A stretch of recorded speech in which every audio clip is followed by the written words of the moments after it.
নমস্কার দর্শক, আজ আবারও চলে এলাম আপনাদের জন্য সন্ধেবেলার একটা চায়ের সাথে টায়ের রেসিপি নিয়ে। দেখে নিশ্চয়ই বুঝতেই পারছেন, অত্যন্ত সাধারণ একটা রেসিপি। প্রথমে শুকনো কড়াইতে ঝাল মতো শুকনো লঙ্কা আর 2 চামচ পরিমাণ 5 ফোড়ন ভালো করে টেলে নেব। ভাজা ভাজা হয়ে এলে গন্ধ বেরোলে নামিয়ে নেব। কড়াইতে সর্ষের তেল দিয়ে এবার দিয়ে দিতে হবে কালো জিরে ফোড়ন।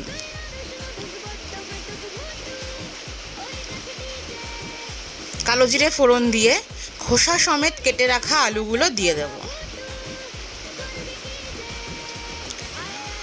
এরপর একে একে দিয়ে দেব স্বাদ মতো নুন, হলুদ গুঁড়ো আর মিষ্টি। আমার একটু মিষ্টির দোকানের মিষ্টি মিষ্টি সিঙ্গারা খেতে পছন্দ, তাই জন্য চিনি দিলাম, আপনারা না চাইলে না দেবেন। তারপর দিয়ে দেব কুচি করে কেটে রাখা কাঁচা লঙ্কা, দিয়ে ভালো করে নাড়িয়ে চাড়িয়ে ঢাকা দিয়ে আলুটা সিদ্ধ হতে দেব। এই ফাঁকে ভেজে রাখা মশলাটা ভালো করে আধ ভাঙা করে গুঁড়ো করে নেব।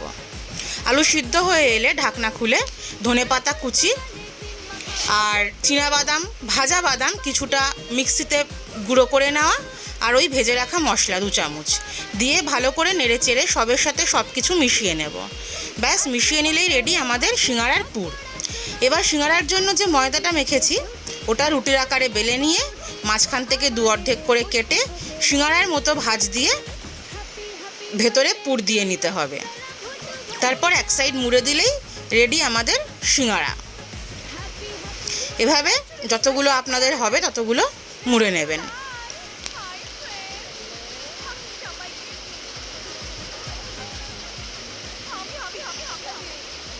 দরকার হলে গ্যাসের আরেক পাশে চাটাও বসিয়ে দেবেন, চায়ের সাথে খেতে হবে।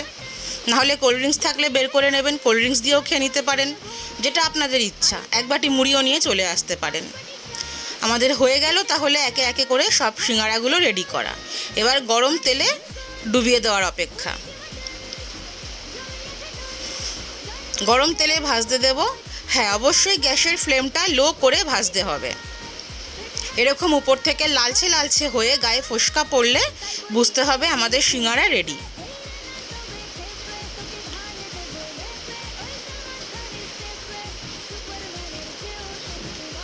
আমার বাড়িতে লোক বেশি, তাই আরেক ব্যাচ বসিয়ে দিলাম ভাজতে।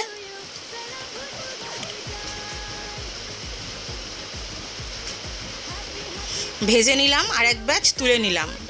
ব্যাস, এবার মুড়ি চায়ের সাথে যাওয়ার জন্য রেডি।